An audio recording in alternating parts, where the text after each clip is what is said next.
Deep fake के कारण जो एक नया संकट आ रहा है। एक तरफ देश के प्रधानमंत्री नरेंद्र मोदी डीप फेक को गंभीर खतरा बताते हैं, दूसरी तरफ राजनीतिक दलों की ट्रोल आर्मी लगातार फेक न्यूज फैलाने का काम करती है और सरकार उस पर कोई लगाम नहीं लगाती।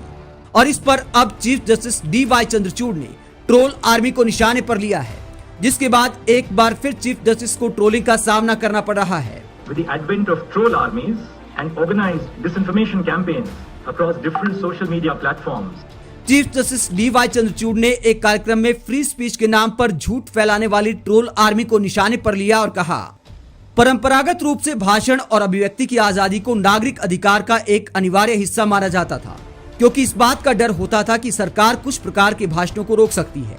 लेकिन ट्रोल आर्मी के आगमन और विभिन्न सोशल मीडिया प्लेटफॉर्म पर संगठित दुष्प्रचार अभियानों के साथ डर ये है कि सच्चाई को विकृत करने वाले भाषणों की भारी बाढ़ आ गई है।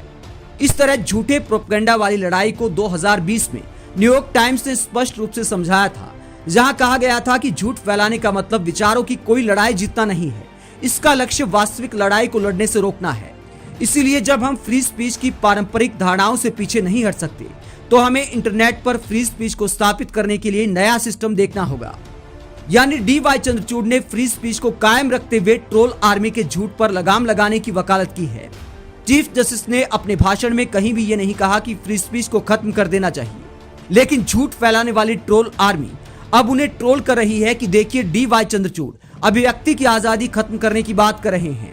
ट्रोल आर्मी की हिम्मत इतनी बढ़ गई है कि चीफ जस्टिस के लिए ऐसे शब्दों का इस्तेमाल किया जा रहा है जो खबर में बोल कर भी नहीं बताए जा सकते। आप चीफ जस्टिस के ऐसे बयान को लेकर क्या सोचते हैं कि झूठ फैलाने वाली ट्रोल आर्मी देश के लिए संकट बन गई है? कमेंट बॉक्स में अपनी राय जरूर दें।